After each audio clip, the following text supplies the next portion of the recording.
Shalom, salam sejahtera untuk kita semua.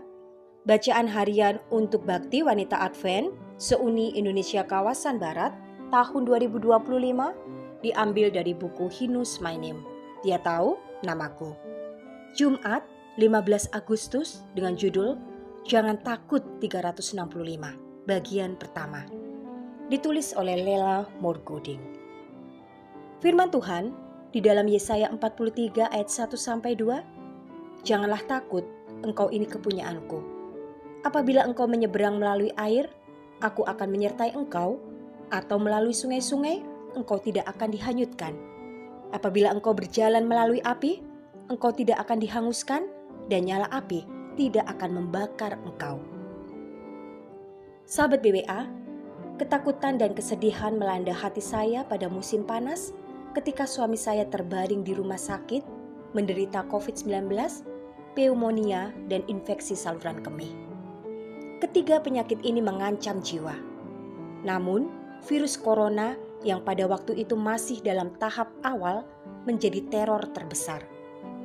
Saya takut Earth akan meninggal di rumah sakit tanpa mengetahui di mana ia berada atau apa yang terjadi di sekelilingnya. Terisolasi, menderita karena kurangnya perawatan yang memadai, dan saya tidak pernah bisa menemuinya.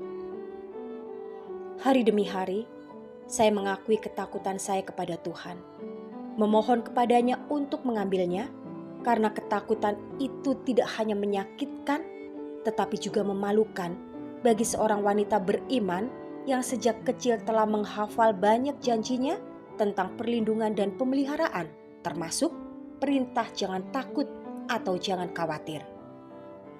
Menurut Google, ada lebih dari 365 janji seperti itu dalam Alkitab.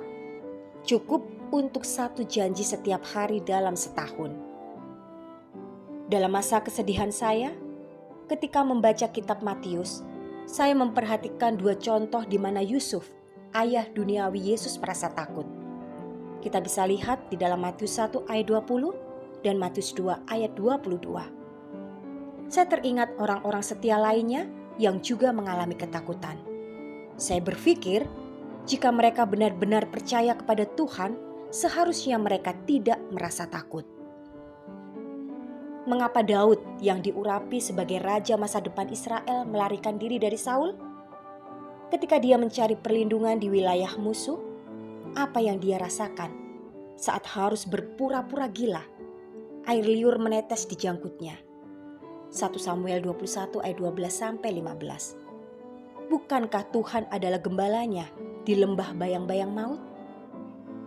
Dan Abraham yang takut kehilangan nyawanya, meskipun Tuhan telah berjanji untuk membuatnya menjadi bangsa yang besar, berbohong kepada Fir'aun dan Abimelek.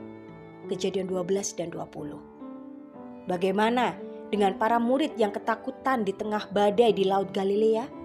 Padahal guru mereka dengan jelas telah menyuruh mereka menyeberang ke seberang. Matius 8 ayat 18-25.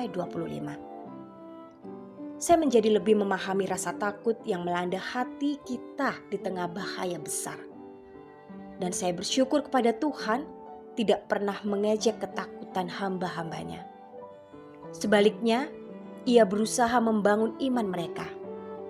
Saya bisa mendengar suara kasih-Nya. Anakku, jangan khawatir. Suamimu yang tercinta adalah anakku yang terkasih, dan dia ada dalam pemeliharaanku. Saya bersyukur kepada Tuhan karena menyertai saya melewati masa banjir dan api dalam hidup saya. Amin. Selamat beraktivitas. Kiranya Tuhan memberkati kita semua sepanjang hari ini.